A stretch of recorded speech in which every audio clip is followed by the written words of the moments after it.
So Cardi B made headline news because she said, fuck Joe Biden and Donald Trump. She ain't voting in 2024. And girl, that's fine. Whatever. I'm not going to sit up here and argue with her about how she chooses to throw away her vote or her opinion. However, I do want to address some of the sentiments that she expressed that I believe are rooted in a fundamental misunderstanding about the process that I believe are more broadly shared. And I think we have to talk about it if we want to move forward. This is not going to be a short video, so buckle up. Number one, the idea that Donald Trump was a dire threat is actually crazy because the threat that we warned you about, we've actually seen realized under the Biden-Harris administration because Donald Trump got 3 Supreme Court justices on the bench. Those 3 Supreme Court judges are the reason why Roe v. Wade was overturned, abortion rights, are the reason why affirmative action was overturned, are the reason why Biden's student debt relief plan was overturned, a reason why we had things in the 200 judges that Donald Trump got on the bench, reason why things like the $5 billion that they tried to give black farmers was overturned, and a number of things, okay? And so this is not a hypothetical. Donald Trump was a threat. Donald Trump's damage will be felt in this country for a generation. Number two, the whole notion that there are solutions out there and solutions out there, you are 100% correct about that. There are a lot of solutions out there. But you know what we have? We have 3 co-equal branches of the government. We have 2 chambers of Congress that are equal. We have the House of Representatives and we have the Senate. Right now, the House of Representatives is controlled by Republicans. Speaker Mike Johnson, who sent his goofy ass down to sit in a red tie behind Donald J. Trump in trial instead of being in the chambers of the House to do the business of the United States, that guy is in charge. And then we do not have 60 Democratic votes in the Senate. And so when you need to have legislation passed and you have the Republicans who are in the House that can't get a damn bill passed, and you have Senate Republicans who obstruct everything, then you kind of tend to see solutions wither on the vine. So that's a big reason why the solutions that you want to see implemented don't get implemented. And there's a reason why the solutions that were implemented through things like the American Rescue Plan, everybody got their stimmies, and all the aid that was getting has expired because we don't have the Democrats in there to extend that, and we didn't have the votes. So that's just a fact. Now, the last thing I'll cover is, first of all, I will concede. Foreign policy sucks ass in this country. It always has, okay? That's number one. Number two, we spend an exorbitant amount on military defense spending. I will concede that as well. But let's talk some specifics in terms of the numbers. The federal government spends $6.1 trillion a year. And then state and local governments spend $3.7, again, trillion dollars a year. So when you're talking about $10 billion or this $1 billion, keep in mind that overall, $10 trillion are being spent in this country. Now, this money doesn't fall out of the sky. We pay into the federal, state, and local governments. Now, in the case of the federal, state, and local governments, sometimes we ain't paying enough. I ain't trying to have my taxes go up. And I know that the richest amongst us are definitely not paying their fair share because they got all kind of tax accountants and offshore this and that and together and all kind of schemes. So they really need to be the last ones complaining. But let's just break down some of these numbers. Let's talk about it. Now, 2023, the fiscal budget for the federal government, $1.3 trillion in Social Security. I know people don't even think about that. That's just baked to the cake.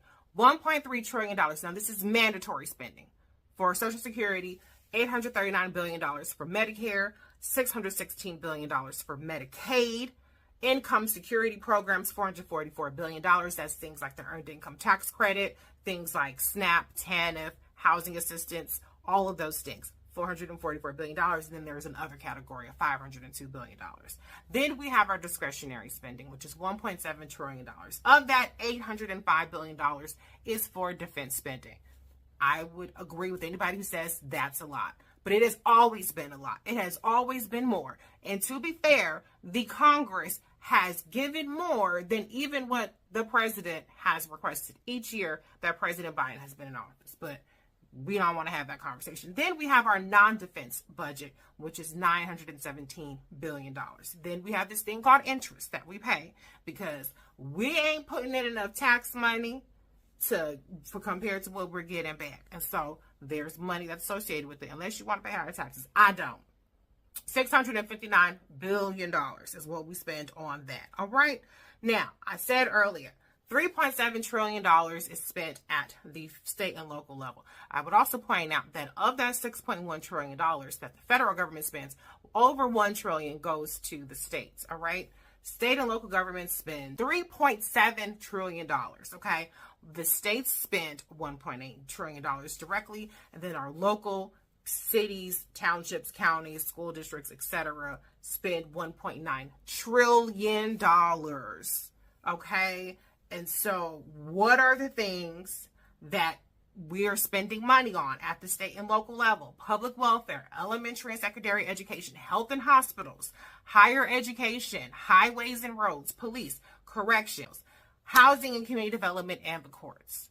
So I am all for having a conversation about why we shouldn't be spending money over here, or why are they getting money over here when we need this over here. But I would just urge you, when you're having these conversations, to actually understand who are the decision makers of the conversations. Joe Biden does not set the New York City budget. He doesn't set the New York State government budget.